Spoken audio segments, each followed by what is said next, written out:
Ikan ini lobster ini deh, lobster deh.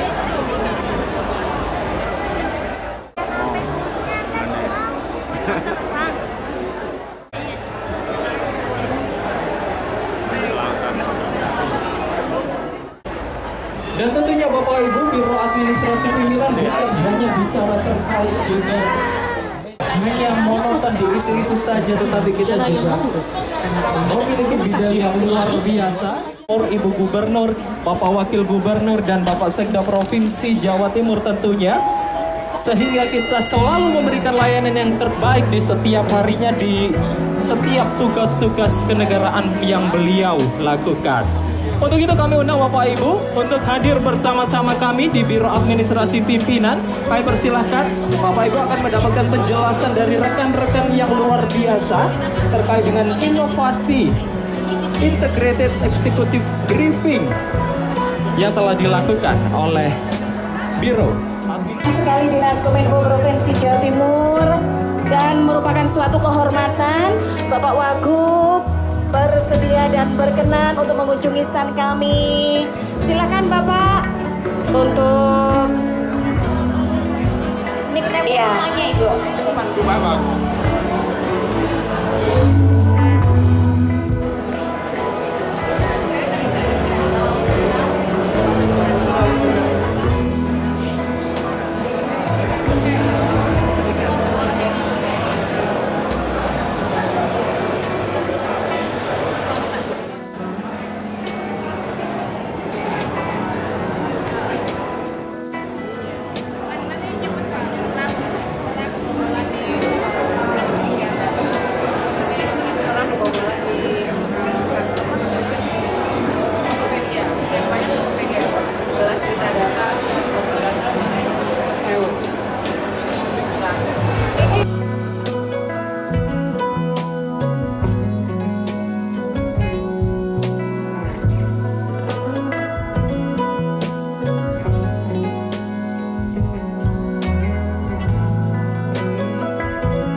atas kehadiran Ibu Deputi Menko RP, dan memang ini salah satu wujud komitmen dari seluruh level pemerintahan, ya, Pemprov maupun pemerintah kabupaten kota, untuk mendorong birokrasi yang berdampak.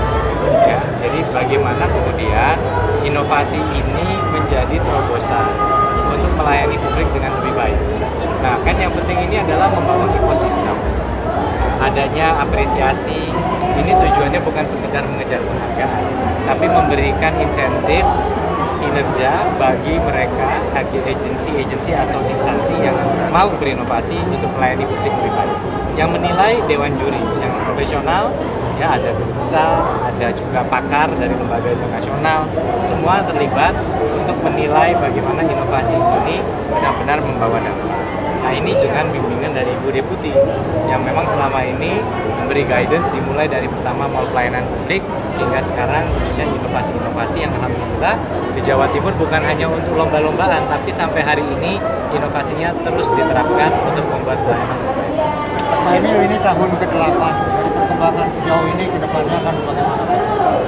Saya sangat optimis bahwa publik sekarang sudah punya standar apa yang harus dilakukan oleh pemerintah. Maka pemerintah pun selalu ingin membuat publik happy. Nah, inilah makanya akan selalu terpacu, publik akan menuntut tentunya kepada pemerintah untuk bisa inovatif, dan tentunya pemerintah akan terangsang untuk terus inovatif. Jadi ini sudah, orang bilang tuh kalau udah 8 tahun tuh kulturnya udah berubah. Nah, kultur yang terbangun inilah yang akan menjadi ciri birokrasi di masa mendatang. Inovasi ini kan sudah bagus ya, tapi kan yang dibutuhkan itu kan kadang keberlanjutannya. Kadangnya dengan pergantian pemimpin itu kan bisa stop gitu. Itulah sebabnya kata kuncinya Pak Menpan tadi bilang, pertama berinovasilah, kedua kalau nggak ATM amati tiru modifikasi, ketiga lembagakan. Nah, lembagakan itu pertama harus jadi bagian dari rencana strategis OPD. Gitu. Nah, bahwa kalau ada bupati baru, gubernur baru pengen punya inovasi baru, ya sangat mungkin. Tetapi kalau inovasi terlembagakan, menghilangkan itu publik tahu, dan publik akan komplain. Kok layanan ini hilang? Yang biasanya misalnya ke Samsat nggak usah pakai datang, urus itu tinggal elektronik pakai WA atau pakai internet, terus dicabut, ya pasti komplain kan. Tapi kalau publik nggak merasa itu hilang, ya memang mungkin selama ini nggak berdampak. Ini yang kemudian juga menjadi test case yang penting. Begitu kita lembagakan inovasinya, kadang nggak usah ganti kepala daerah, masih kepala daerah yang sama tahun depan udah dapat sertifikat nggak jalan. Inilah makanya didorong, bahkan beliau mendorong replikasi inovasi. Jadi inovasi ini kepake juga di daerah lain. Soal kesiapan sektor pariwisata Jawa Timur jelang akhir tahun ini. Oh ya, Pak Sekda ada di sini. Intinya tentunya kita selalu komunikasi dengan Forkopimda. Libur akhir tahun kan biasanya ada operasi polisi lalu lintas, mengatasi pergantian tahun, juga bagaimana keamanan. Sudah ada semacam suatu SOP tahunan yang tentunya, tapi kita tidak hanya mengandalkan itu, akan selalu melakukan pengamatan mengenai potensi-potensi gangguan-gangguan keamanan dan ketertiban untuk Kamtib. Jadi saya menegaskan bahwa masyarakat tentu tenang, karena pemerintah senantiasa terus melakukan koordinasi Forkopimda, TNI, Polri, dan semua instansi terkait, bukan hanya kelancaran komunitas tapi potensi gangguan Kamtib, Mas. Termasuk di Natal, pengamanan ibadah tentunya sangat penting, tapi kami juga berharap sesama masyarakat juga terus memberikan informasi kepada aparat yang berwenang seandainya mereka mendeteksi adanya hal-hal yang meresahkan. Ini kan juga bertepatan dengan tahun politik ya Pak. Pariwisata apa? Yakin kunjungan wisatawan ke Jatim juga bakal tinggi Pak. Itu salah satu yang luar biasa. Kebutuhan orang untuk healing itu nggak bisa ditunda-tunda. Mau pemilu kayak mau apa. Yang penting ini masyarakat tahu bahwa aman, nyaman. Silakan nikmati liburannya dengan tertib. Terima kasih.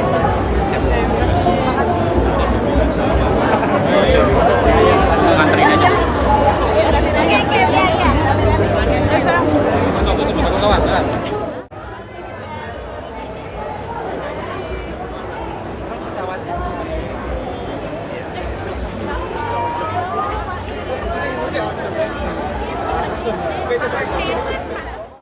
Isu mengeluarkan ada Transjatim.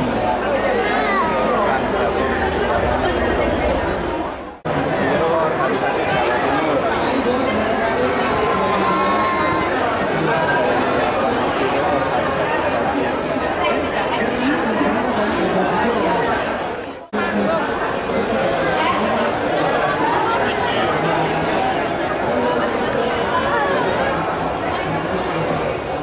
Kita sekarang ada di ini standnya Satuan Polisi Pamung Praja. Bagi Bapak Ibu sekalian berkunjung ke Satpol PP 4.1, di mana kita sudah menyiapkan berbagai macam materi. Yang mau konsultasi seputar pengaduan masyarakat bisa langsung datang.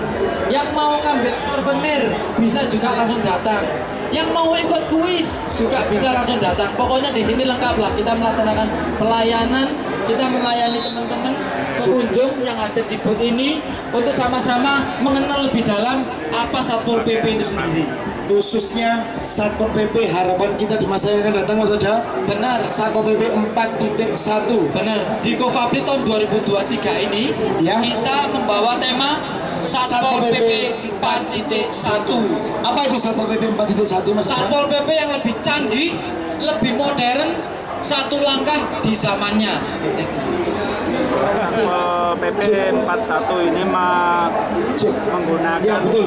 Jadi ada Satpol PP 4.1. Ya, Meskipun ini hanya sebatas prototipe Mas Ada, betul. tapi harapan kita semua prototipe ini bisa segera dilaksanakan.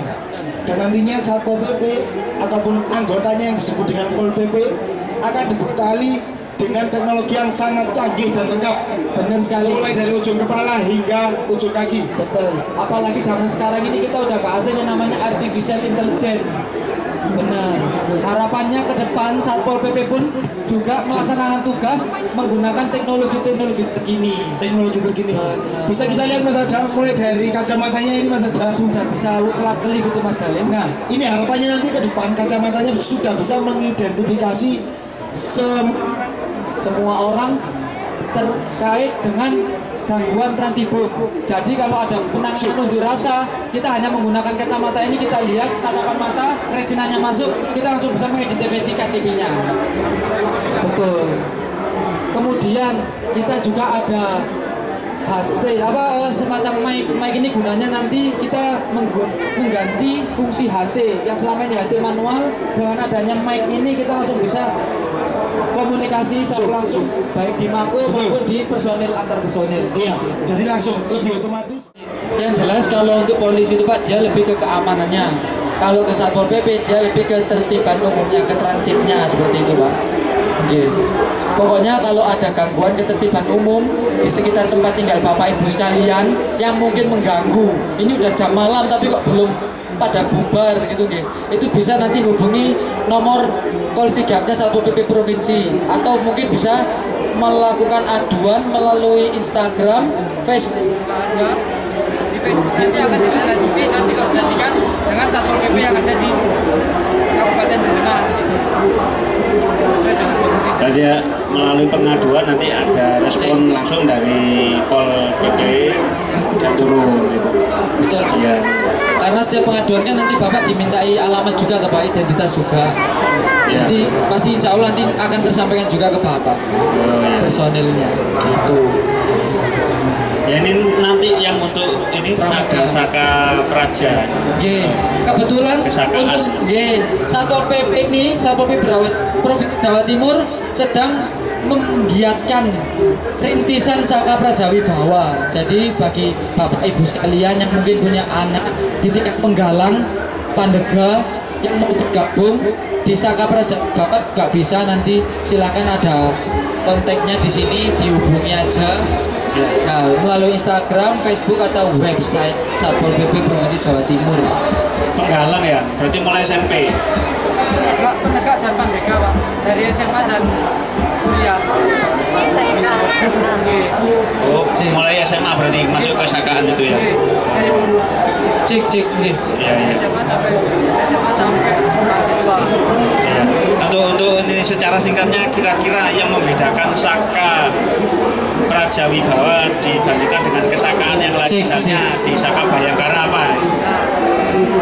Ini sebetulnya izin Pak, saya jawab. Kalau di Saka Bayangkara dengan Saka yang di Prajawibawa ini pasti tentunya beda Pak. Memang kita kan melihat apa sih tugasnya polisi sama Pol PP kan pasti beda. Nah, saya jelaskan, Saka Prajawibawa ini ada 4 krida. Yang pertama terkait, mohon maaf 5 ya. Ada 5. Pertama terkait teknologi kepemimperajaan. Teknologi kepemimperajaan itu nanti kita memfasilitasi adik-adik untuk belajar drone. Karena pada saat pelaksanaan kegiatan di lapangan kita itu sudah menggunakan yang namanya drone. Kemudian pakai HT. HT itu ada HT lokal dengan ada HT yang POC namanya Pak. HT POC itu kita berbasis Android. Jadi mau dimanapun kita selagi itu ada pakai data itu masih bisa digunakan. Jenengan di Papua, saya di Aceh gitu masih bisa tersambung. Itu yang Saka terkait krida kepemimperajaan. Kemudian ada krida Trantibum Limas. Di situ nanti adik-adik akan diikut sertakan dan diajarkan terkait dengan penanganan massa. Itu penanganan massa seperti apa? Contohnya nih ada unjuk rasa. Nah kita nanti minta ke Kuada, minta tolong dipersiapkan personil bantu ngajak adik-adik untuk masuk kegiatan kita. Bisa nanti kita libatkan adik-adik untuk di pengendalian massa tersebut seperti itu Pak. Termasuk pengamanan Ibu Gubernur kan kebetulan kami ranahnya provinsi Pak. Jadi Jadi untuk pengamanan pengawalan tuh ke Ibu Gubernur itu teknis seperti apa, SOP-nya seperti apa juga nanti kita ajarkan seperti itu. Nah harapannya kalau ini sudah masuk ke kabupaten kota semakin luas, nanti bisa ditularkan juga ke SMA-SMA yang ada di kabupaten kota, melaksanakan kegiatan di satuan tugasnya masing-masing per Satpol PP kotanya, Pak. Yang ketiga ada Kridalinmas. Kridalinmas ini seperti apa? Contohnya tanggap bencana. Kan kami ada tim reaksi cepat, Pak, TRC. Oh ternyata di Lumajang ada lahar dingin namanya, Pak, ya. Butuh personil. Nah itu nanti TRC juga datang, bisa juga melibatkan ada di Pramuka. Itu yang Kridalinmas. Kemudian ada Krida Pemadam Kebakaran. Ini karena pemadam kebakaran masih masuk di Satpol PP Provinsi Jawa Timur, belum bentuk dinas sendiri. Jadi untuk Krida Pemadam Kebakaran sendiri masih diampun di Satpol PP. Nanti di sana kita ngajarkan adik-adik contohnya cara menanggulangi api, Pak. Pemadaman api kecil, api ringan, Pak. Contohnya kalau ada gas bocor itu seperti apa gitu, Pak. Nanti kita praktek di situ, Pak, kegiatannya. Pemakaian apar juga. Iya, pemakaian apar juga, Pak. Termasuk kan biasanya sering, Pak, kita gas bocor gitu, keluar api dari situ. Kan kita udah takut nih. Itu kita ajarkan bisa. Itu kalau tidak pemadam kebakaran. Kemudian Krida penegakan perda, Pak, yang perlu saya jelaskan. Kalau yang teknologi kepemudaan sudah. Penegakan perda itu salah satu fungsi utamanya Satpol PP. Tugas utamanya Satpol PP adalah pembinaan, pengawasan dan penegakan peraturan kepala daerah. Di situ kita bisa melakukan semacam penyidikan oleh PPNS nanti Satpol PP. Tapi bedanya penyidikannya Satpol PP sama penyidikannya polisi itu. Kalau Satpol PP yang tidak pidana, Pak. Kalau polisi yang pidana. Satpol PP itu yang di bawah 6 bulan. Hukumannya yang di bawah 6 bulan. Dipiring. Yang dipiring, Pak, gitu. Kalau polisi yang di atasnya, yang pidana masuk ke penyidikannya polisi. Nanti kita belajar keadaan itu. Terima kasih, Mas. Oke, siap. Nanti saya sumbangan saya di Singosari.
secara gratis Bapak Ibu sekalian.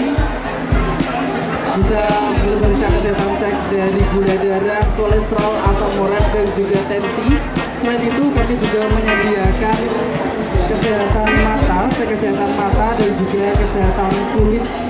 Kami bekerja sama langsung oleh RSUD Superjo dan juga RSUD Saudara untuk di semua kabupaten Bojonegoro. Silakan Bapak Ibu bisa mengambil syaratnya cukup menggunakan yang ada di sebelah kanan dan Bapak Ibu semuanya bisa mendapatkan pelayanan kesehatan secara gratis di staf kami Kabupaten Bojonegoro.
terjadinya kecelakaan laut. Informasi tersebut dapat mempercepat proses penanganan kecelakaan laut sehingga meminimalisir terjadinya korban jiwa. Nah,